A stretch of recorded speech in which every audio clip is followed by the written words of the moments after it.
together. So got a good friend and partner in ministry who's going to share with us a little bit today. Susan Girois is one of our ruling elders and just a wonderful dear friend for me. And she is, come on up, Susan. Susan has many accolades attached to her life. Don't get too close. I mean, I like you, but so Susan had many accolades to her life, but actually of the ones that I would place at the highest is she's a great mom to two great young men who are super important to me in my life, Thomas and Samuel. So Susan is also a ruling elder and is the lead for our international partnership team. And we're going to show you a little clip, and then we're going to talk about that for a moment. Go.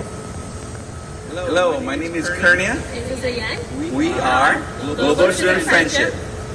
We serve God through international students that He brought here to Norfolk, Norfolk area. God has been so good. There are hundreds of cultures and nations represented by thousands of international students studying at Old Dominion, Norfolk State University, Tidewater Community College, Region University, and other colleges that we have in this area. We are actually standing here in the parking lot where a lot of apartments are not far away from Old Dominion universities. The international that come here represent a lot of needs. Can you imagine coming to the United States with empty apartments, nothing that you can find, and we furnish the apartments, we feed them, we care for them and whatever they have in their life that we can serve with. But we cannot do it alone. We need you. We need you to help us by praying for them and also filling up their needs, like welcome back or get back to school bag, which is filled with toilet paper, hand sanitizer, and other stuff. So join us. We also like you to consider to do other things that are in practical needs helping the students. Besides praying and filling out those bags, just come and feed them. And we like to see more of you come to go to apartments where students live and actually deliver a meal for them or meet them at our events and befriend them, invite them to their home. This is something that we like you to be part of. To show God love, to demonstrate God generosity to a lot of our international student friends that come here. Thank you. Great. I've known Kernia and his wife for many years, and they're doing some great stuff. So Susan, fill us in a little bit on how this whole initiative working with the Global Friendship House. Okay, thank you so much. It's through relationships, Jim. It's through some authentic relationships with Kernia, with his wife, with several members of our congregation over the years. Now, Kernia is someone who embodies Christ's hospitality. And this is someone who's in our community here. And so the international outreach team, or the international friendship or partnerships team of FPC, really wanted to give the opportunity for a greater portion of our church to have some contact and enter into dialogue with Kernia and his wife. It is a phenomenal thing. Great. So tell me, there's so many things that are happening in international ministry. One is they have actually done a great job of raising some significant funds and building an apartment complex, or not a dormitory, but really an apartment complex with some open space for international students. Yeah, the Global Friendship House is one of the initiatives of a broader umbrella group. Kernia and his wife are much more focused on families who are here, who are students at the universities with their families, who actually are just trying to study and get ahead. But there are back to school packets that we can help to furnish. There are furnishing apartments that need to be done, especially now where we're so isolated. Really, it's a time that we can join with them, and not only with bigger initiatives, but right now it's just about people and making sure that folks are okay because they're in our community. Great.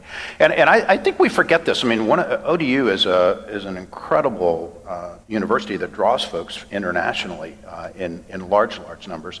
The majority of those folks that come internationally have never been exposed to the Christian gospel.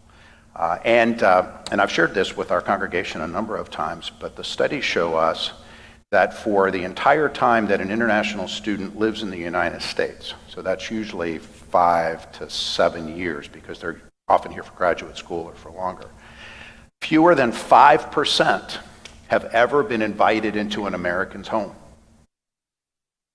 It's astounding to me. And yet we think about this amazing opportunity, not only to care and love those who are here, but this opportunity for evangelism to be able to take this hospital, this beautiful hospitality of the gospel of Jesus and share it when they go back home. And so it provides this amazing opportunity for the body of Christ to be able to share the love of Christ. So give us some practical things, Susan, as we go forward. Okay, well, I'm just going to rebound on what you just said, Jim. Can you imagine what our church would look like, how we could be transformed from the inside if we start to invite some of those international students into our homes, into our backyards, maybe around our fire pits. But can you imagine what that would feel like when we begin to open up that much? It's not just about this neighbor, it's about neighbors who we maybe have never seen before. So that's one it's a human contact. We need to be careful in this time, but it's needed more than ever. Other very concrete things are first prayer. I mean, that is absolutely astounding how powerful prayer is, and you and I both know that, and I think our congregation does as well. Other things, there's the Kearney and his wife are developing a back-to-school packet. Toilet paper and hand sanitizer are top the list, even some masks, but there are a lot of other things that these students, even though they're higher education, need to get back to school. There's a warehouse that needs to be cleared out, and in the Zoom meeting tonight, and this I want to make a plug for that, Kearney and his wife will be there to talk about some concrete things. Maybe some of us from our church, Sticky Faith, come on, men's group, ladies group, let's get on out there and maybe help to clean up a warehouse where they can help store some of the furniture. So there are a lot of opportunities, and some of the specifics will be on tonight. So tell me about the Zoom meeting tonight. Okay.